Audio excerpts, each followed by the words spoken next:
साथियों, नमस्कार और अस्सलाम वालेकुम। साथी जो चैनल पर नए हैं, सब्सक्राइब नहीं किए हैं, जल्द से जल्द चैनल को सब्सक्राइब कर दें और वीडियो पसंद आएगा लाइक भी करेंगे। तो साथी आगे बढ़ते हैं। एक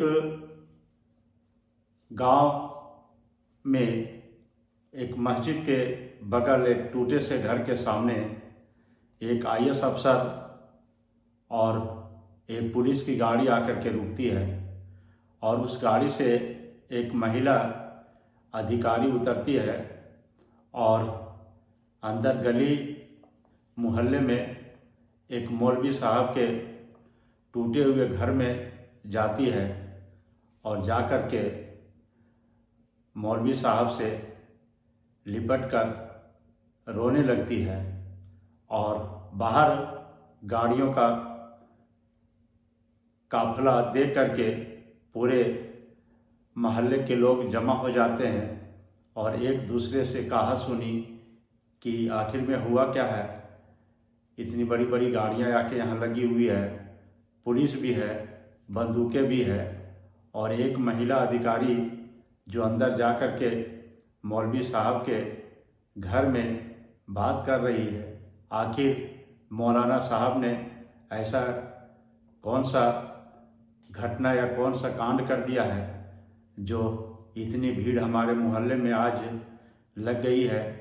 इन सभी सवालों का जवाब लोगों को मिल नहीं पा रहा था, तो इन सभी का जवाब ढूंढते हैं, बढ़ते हैं आगे। तो बिहार के किसी गांव में एक दंपति जिसका नाम था हरिश्चंद्र शर्मा और उसकी पत्नी सावित्री देवी, दोनों एक मकान में रहते थे। दोनों की नई नई शादी हुई थी और दोनों आपस में बहुत खुश थे। और एक दिन की बात है, जब सावित्री माँ बनने वाली थी तो हरिश्चंद्र शर्मा ने अपनी पत्नी को एक हॉस्पिटल ले गया। हॉस्पिटल में डॉक्टर साहब ने आकर के हरिश्चंद्र शर्मा को बोला कि मुझे माफ़ करना भाई, मैं आपकी पत्नी को बचा नहीं पाया, लेकिन उन्होंने अपने पीछे एक बेटी का जन्म दिया है। और हरिश्चंद्र जो अपनी बेटी को देखती है, रो रो कर बुरा हाल हो जाता है कि मेरी पत्नी तो दुनिया से चली गई और मेरी बेटी मुझे दे गई है। वो बहुत हिम्मत और ढाढ़स से अपनी बेटी को गोदी में लेकर के घर जाता है और अपनी पत्नी के चिता को भी जलाता है और अपनी बेटी को बहुत ज़्यादा दुलार प्यार से पाल पोस करके बड़ा करने में लग जाता है। और अब उसकी एक ही इच्छा होता है कि हमारी बेटी आगे चल करके एक बहुत पढ़ा लिखा और बड़ा अफसर बने, इससे ज़्यादा मुझे जीवन में कुछ ज़रूरत नहीं है। और हरिश्चंद्र ने अपनी बेटी के पीछे पूरा अपना ज़िंदगी को निछावर करने के लिए तैयार हो गया है और अपनी बेटी को उन्होंने एक अच्छा विद्यालय में पढ़ने के लिए भी भेजना शुरू कर दिया। और धीरे धीरे उसका दिन बीतता गया। उसकी बेटी जिसका नाम शिवानी शर्मा था, वो भी आगे बढ़ती चली गई। और कुछ दिन के बाद जब शिवानी शर्मा ने मैट्रिक का परीक्षा दिया था, उसी के दौरान एक सड़क दुर्घटना होता है और उसके पिता हरिश्चंद्र शर्मा का देहांत हो जाता है। और इस देहांत पर उसके परिवार के दूर दराज के जितने लोग आते हैं, सभी घर में यही सोचते हैं कि शिवानी शर्मा की माँ जन्म होते ही चली गई और अब शिवानी के पापा भी इस दुनिया से चले गए और आखिर अब इसका देखभाल कौन करेगा, क्योंकि हरिश्चंद्र शर्मा जो था वो इकलौता पुत्र था अपने पिता का। उसके पीछे ना उसका भाई था, लेकिन उसकी एक बहन आनी शिवानी शर्मा का फूआ जरूर थी।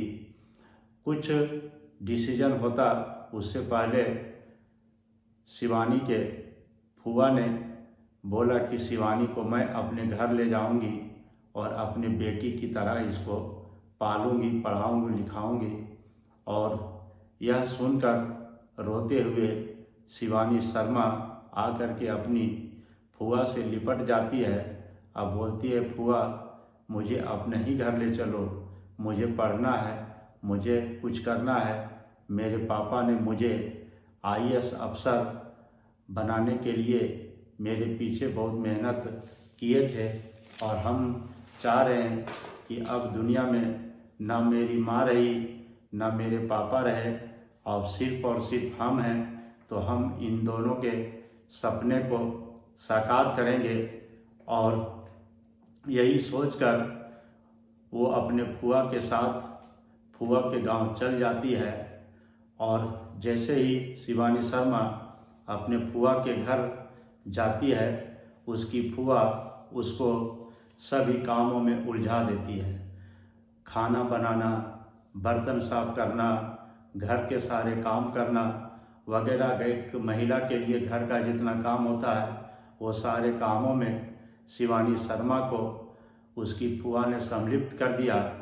और बेचारी शिवानी शर्मा सिसक के रोती और बिखरती, लेकिन करती भी तो क्या करती, उसके पास किसी प्रकार का कोई उपाय नहीं था। आखिर वो भी सोच ली थी कि अब मुझे जीना भी है तो फूआ के घर में, मरना भी है तो फूआ के घर में।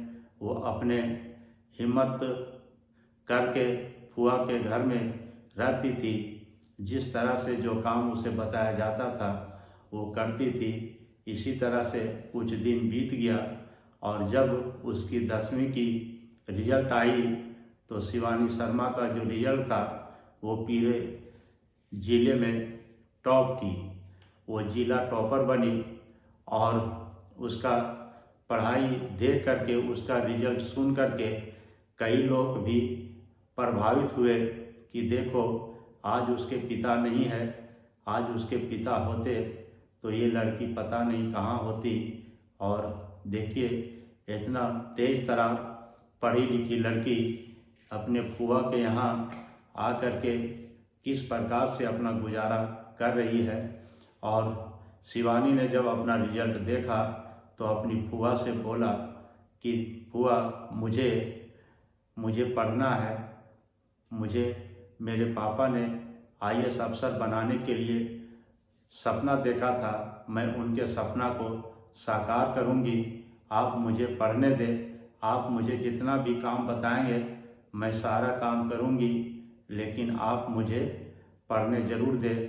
लेकिन उसकी फूआ एक ना सुनी और यह बोलती चली गई कि अब तू पढ़ के क्या करेगी है, तू तो एक बेटी है, तू कुछ दिन और हमारे घर पे रह ले, उसके बाद मैं तुम्हारी शादी कर दूंगी, तू ससुराल चल जाना, और जैसे हम अपने ससुराल में हैं तुम भी अपने ससुराल में रहोगी, तुम्हारी भी वहाँ पे परिवार होंगे, बाल बच्चे होंगे। लेकिन एक दिन की घटना है, और शिवानी की फूआ अपने कोई रिश्तेदार में अपने पति और बच्चों के साथ शादी का घर गई हुई थी। और यह देख करके शिवानी बहुत खुश हुई कि आज तो इस घर में कोई भी नहीं है और आज हम यहाँ से भाग निकलते हैं। जैसे ही वो वहाँ से गई, इधर शिवानी भी जो एक दो कपड़े उसके पास थे, जो एक दो किताबें उसके पास थी, वो किताबें समेटी और फूआ के पास से कुछ पैसे ली और वहाँ से राती रात निकल पड़ी। वो एक ट्रेन में सवार हो गई, और वो एक ट्रेन पर जब सफ़र कर रही थी तो उस ट्रेन के उसी बोगी में चूँकि रात का समय था और उसके सामने एक दो मनचले लड़के बैठे हुए थे। वो सभी लड़के उस लड़की को बार बार निहार रही थी और शिवानी भी उसको निहार रही थी, लेकिन शिवानी ने उस लड़कों के मंसूबे को भांप लिया और यह तय कर लिया कि यह लड़के जो है वो बदमाश किस्म के हैं, इससे बच के रहना मुझे बहुत ज़रूरी है। धीरे धीरे ट्रेन एक स्टेशन पर रुक गई और वहाँ देखी शिवानी ने कि इसी बोगी में 2-3 लड़के और आ गए और वही लड़कों के पास जो पहले से बैठे हुए थे उसी के पास आ करके उस सब भी उसके साथ कुछ बतियाने लगे। इतना समझ पाते ही शिवानी अगले स्टेशन में शिवानी उतर गई। शिवानी जैसे ही ट्रेन से उतरती है उसके पीछे वो सभी 5 लड़के उतर जाते हैं और शिवानी वहाँ से भागना शुरू करती है। स्टेशन में 2-4 लोगों को भीड़ दे करके लड़के थोड़ा सहम जाते हैं, लेकिन जैसे स्टेशन परिसर के बाहर लड़की जाती है लड़के पीछा करना शुरू कर देती है। जैसे ही दोस्तों स्टेशन से आगे लड़की बढ़ती है, थोड़े ही दूर में एक मस्जिद था। सुबह का 4 बज चुका था और मस्जिद में अजान भी हो चुके थे और सुबह 4 बजे जो फजर का नमाज होता है उसको पढ़ने के लिए कई लोग मस्जिद आ रहे थे और लड़की तुरंत वहाँ पहुँच जाती है। पीछे से ये लड़के भी पहुँच जाते हैं। वो लड़की चिल्लाने लगती है, अंकल अंकल। तभी मस्जिद से मौलवी साहब बाहर निकलते हैं और बोलती है, बेटी क्या हुआ, बताओ क्या है। फिर उन्होंने बताया कि उधर देखिए वो सभी लड़के मेरे पीछा कर रहे हैं। वो मौलवी साहब वो लड़के के पास जाता है, लड़का वहाँ से फ़ौरन भाग जाता है। उससे समझ में आ जाता है कि अब यह एक मोहल्ला में आ गया है जहाँ पे अब हम लोग को बचना बहुत मुश्किल है। उस लड़की उसी वहीं पे रह जाती है। वो लड़के मनचले वहाँ से भाग जाते हैं, लेकिन मौलवी साहब आती है और शिवानी से ये पूछता है कि बताओ बेटी तुम यहाँ कैसे आई है और तुम्हारे साथ क्या हादसा हुआ है, क्या वाक़या हुआ है कि तुम इतनी रात में यहाँ पे अकेली दौड़ के आई है। शिवानी रोने लगती है और पूरी अपनी कहानी मौलवी साहब को बता देती है। मौलवी साहब भी उसके कहानी को, घटना को सुन करके सहम जाते हैं और बोलते हैं कि बेटी चलो आज से तुम मेरी बेटी हो और मैं तुम्हारा अब्बू हूँ। और मौलवी साहब इतना बोलने के बाद वो अपने मस्जिद के बगल वाले गली में, जहाँ एक टूटा सा मकान में मौलवी साहब रहते थे, वहाँ पे शिवानी को ले जाते हैं और बोलती है, बेटी तू हाथ पैर धो लो, फ्रेश हो जाओ और आके आराम करो। मैं मस्जिद से नमाज पढ़ के आता हूँ, फिर तुम्हारी सारी बातें हम सुनेंगे। मौलवी साहब सुबह फिर जाती है अपने कमरे में। जाने के बाद शिवानी से पूरा कहानी सुनने के बाद शिवानी ये बोलती है कि अब्बू जान, आज से आप हमारे अब्बू हैं और मुस्लिम समाज में अब्बू बोला जाता है, इसलिए क्या मैं आपको अब्बू बोल सकता हूँ। मौलवी साहब बोलते हैं, अवश्य बोल सकती है, कोई दिक्कत नहीं है, मैं आज से तेरा अब्बू ही हूँ और तू मेरी बेटी है।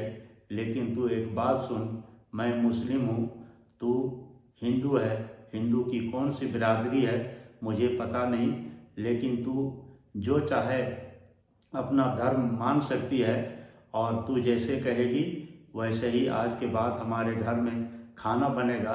हम तुम्हारे हिसाब से अपने घर में खाने के सामान लाऊंगा और तू खुश रह और तू मेरी बेटी है।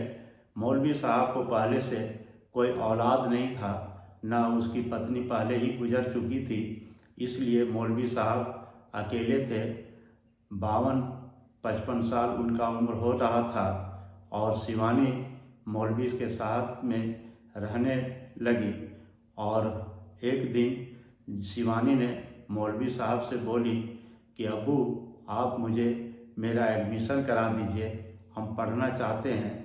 इस प्रकार से मौलवी साहब बोले कि बेटी, अगर तू पढ़ना चाहती है तो चलो, मैं तुम्हें अच्छे स्कूल में दाखिला करा देती हूँ। और मौलवी साहब शिवानी को लेकर के एक स्कूल गए और वहाँ पे उसकी 12वीं क्लास में दाखिला करा दिए। 12वीं में एडमिशन हो गया और शिवानी 12वीं में पढ़ना शुरू कर दी। और धीरे धीरे जब 2 साल बीत चुका था, शिवानी ने 12वीं क्लास की परीक्षा दे चुकी थी। और जब रिजल्ट आया तो वहाँ भी शिवानी ने टॉप की और उसका भी मार्क्स बहुत अच्छा था। शिवानी अपने अब्बू से बोलते हैं कि अब्बू जान, मुझे इससे आगे की भी पढ़ाई करनी है, इसकी पढ़ाई करने के लिए मुझे शहर जाना होगा। मौलवी साहब बोलते हैं कि बेटी, तू अकेली है, तू सियानी हो गई है, अब तू कहाँ पढ़ने के लिए जाएगी? चाहे तो हम तुम्हारे बिरादरी में एक अच्छा लड़का दे करके तेरी शादी कर देता हूँ ताकि तू अपना ससुराल में खुश रहे। लेकिन शिवानी बोलती है कि नहीं अब्बू, मुझे पढ़ना है और मैं पढ़ने के लिए शहर जाऊंगी, आप मुझे शहर जाने के लिए कुछ व्यवस्था कर दें। मौलवी साहब उस बेटी के लिए जो ज़रूरी सामान होते हैं, कपड़े वगैरह, बेडशीट वगैरह, उन्होंने व्यवस्था कर दिया। कुछ पैसे दे करके शिवानी को शहर में पढ़ने के लिए पहुंचा दिए। शिवानी एक रूम में रह रही थी और स्कूल में, कॉलेज में दाखिला भी लेने की बात कह करके मौलवी साहब को वहाँ से वापस भेज दिए। शिवानी कुछ बात आगे समझती, उन्होंने सोचा कि हम मौलवी साहब 5-7 हज़ार रुपये में अपना गुजारा करते हैं और उस अब्बू के ऊपर मैं बोझ नहीं बनना चाहती हूँ। इसको लेकर के शिवानी ने अपना ग्रेजुएशन में दाखिला भी लिया और उधर काम की तलाश में लग गए। और काम की खोज में वह एक रेस्टोरेंट में चली गई जहाँ कुछ महिला वर्कर भी काम करती थी और कुछ पुरुष वर्कर भी काम करते थे। शिवानी उस होटल में जाती है और उस होटल के मालिक से पूछती है कि अंकल, मुझे कोई काम मिलेगा, मुझे काम करना है। लेकिन होटल के मालिक उससे पूछते हैं कि तुम क्या काम करोगी? तो उन्होंने कहा, मुझे जो भी काम दीजिएगा हम सारा काम कर लूँगी, क्योंकि मैं यहाँ पे पढ़ने के लिए आया हूँ। मैं इतना से इतना बजे तक पढ़ाई करूँगी, उसके बाद मैं आपके होटल में काम करूँगी। तो इस प्रकार से उन्होंने उस होटल के मालिक को बताया पूरी कहानी। और पूरी कहानी सुनने के बाद होटल के मालिक ने बोला कि बेटी, तुम्हें आज से यहाँ पे नौकरी मिल गई है और तू मेरे साथ यहाँ पे मेरे काउंटर पर बैठेगी और तू यहाँ पे ग्राहकों से पेमेंट लेगी। उसके बाद तू भी मेरे घर में जाकर मेरे साथ रहेगी जहाँ मेरी बेटी और बीवी रहती है। और उस होटल के मालिक ने शिवानी को अपने घर ले लिया और वह उसके घर में उसकी बेटी को पढ़ाती भी थी और आकर के होटल में कुछ काम संभालती भी थी और वो स्वयं भी पढ़ती थी। इस प्रकार से उसका ग्रेजुएशन फाइनल हो चुका था। और ग्रेजुएशन फाइनल होने के बाद उन्होंने होटल मालिक से कहा कि पापा, मुझे अब ग्रेजुएशन कंप्लीट हो चुका है, अब मुझे IAS अफसर बनना है, इसकी तैयारी के लिए मुझे दिल्ली जाना है। तो उस होटल के मालिक ने उसे बोला कि दिल्ली चली जा, और दिल्ली जाने के लिए पूरा व्यवस्था उन्होंने कर दिया। शिवानी दिल्ली चली जाती है और वहाँ पे जाके वो पूरा तैयारी में लग जाती है और वह एक IAS अफसर बन भी जाती है, एक कलेक्टर बन जाती है। और अब उसके पास एक बड़े शहर में बड़ा सरकारी बंगला था और कई गाड़ियाँ था, उसके साथ सिक्योरिटी थे। और शिवानी अब अपने ठाट बाट से रहने लगती है। और तब कुछ दिन के बाद उस होटल का मालिक शिवानी को मुलाकात करने के लिए शहर जाता है। और जब शिवानी से मिलता है, शिवानी उसको गले पकड़ के फूट फूट करके रोने लगती है कि पापा, आपने मुझे बहुत योगदान दिया है, आज आप ही के बदौलत हम यहाँ पर हैं। और जब शिवानी उस होटल वाले से मिलती है, तब शिवानी को मौलवी साहब की याद आ जाती है और मौलवी साहब के पास शिवानी जाने का मन बना लेती है। और इस प्रकार से शिवानी एक दिन अपने गाड़ी से और एक फोर्स की गाड़ी के साथ लेकर के वही गांव जाती है जहां मौलवी साहब ने शिवानी को 2.5 साल रखा था। उसके बाद वहां जाती है और वहां पे गाड़ी खड़ी हो जाती है। और गाड़ी खड़ी होने के बाद वही गली में शिवानी पड़ा के उतर के जाती है और वहां पे देखती है कि मौलवी साहब वही मकान, वही चारपाई पर बैठे हुए हैं और बोलते हैं, अब्बू सलाम अलैकुम। मौलवी साहब बोलते हैं कि अरे तू कौन है, तू एक औरत है, तू मुझे सलाम कर रही है, मैंने तुझे पहचाना नहीं। तो शिवानी ने उसे सारी कहानी बताता है और बताने के बाद मौलवी साहब शिवानी को गले लगा लेते हैं और बोलते हैं कि बेटी, मेरी दुआ ने आज रंग लाया है, अल्लाह ताला ने तुझे बहुत बड़ा अवसर बना के मुझसे मिलाया है। और शिवानी बोलती है कि अब्बू जान, अब आपको यहाँ पे नहीं रहना है, अब आपको मेरे साथ मेरे बंगले में रहना है, जहाँ मुझे भारत सरकार ने एक आवास दिया है, वहाँ पे आपको रहना है। मौलवी साहब बोलते, नहीं बेटी, मैं एक मुसलमान हूँ, यहाँ बगल में मस्जिद है, मैं यहाँ 5 वक्त का नमाज पढ़ लेता हूँ, लेकिन जब तेरे पास वहाँ चला जाऊँगा, तुमसे बड़े बड़े लोग मिलने के लिए आते होंगे, वो सब मुझे क्या कहेंगे और मैं वहाँ पे नमाज कैसे पढ़ पाऊँगा।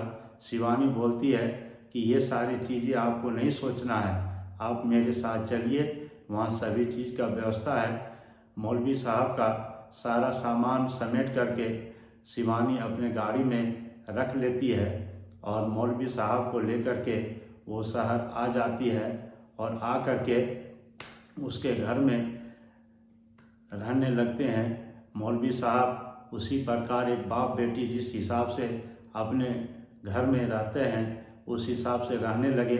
लेकिन जो भी आदमी वहाँ पर जब आता, शिवानी से पूछता कि मैडम ये कौन है, उन्होंने बताता कि ये मेरे अब्बू है, आज इन्हीं के बदौलत मैं यहाँ पर पहुँची हूँ। लेकिन जब शिवानी का कुछ दिन बीता और उसी के रैंक में एक IAS अफसर से उसका शादी होने वाला था, जब वो अफसर उसके देखने के लिए आया तो बोला कि हम आज यहाँ पर हैं, कल शादी के बाद हम जहाँ भी रहेंगे तो ये मेरे अब्बू हैं, ये एक मुस्लिम है और ये 5 वक्त नमाज पढ़ते हैं और इनका ज़िंदगी भर मेरे पास इनका कर्ज है, ये जब तक जीवित रहेंगे ये मेरे साथ रहेंगे, अगर इनको आप साथ रखने के लिए मंजूर होंगे तो मैं आपसे शादी करने के लिए तैयार हूँ, अन्यथा मैं आपसे शादी नहीं करूँगा। तो उस लड़के ने भी हाँ में हाँ भरा, बोला कि ये जब तेरे अब्बू हो सकते हैं तो मेरे भी अब्बू हो सकते हैं। जब तू एक IAS अफसर है और इतना बड़ा अफसर होने के बाद जब तू इसके बारे में सब कुछ जान जा चुकी है और अपने पास रख रही है, तो मुझे क्या हर्ज है इसे रखने में। और तब शिवानी का उसके साथ शादी हो जाता है और शिवानी जहाँ भी रहती है मौलवी साहब को अपने पास रखती है। तो साथियों, ये था कि अचानक मौलवी साहब के घर पे IAS अफसर की गाड़ी जाना, रुकना, मोहल्ले में हलचल होना। ये कहानी अगर आप लोगों को अच्छा लगा, अगर कोई सीख है, तो अपने ज़िंदगी में उस सही चीज़ का पालन कीजिए ताकि उससे समाज में एक नई सीख बने और एक नया अध्याय जुड़े। तो आज का ये कहानी था। नमस्कार, जय हिंद, जोहार।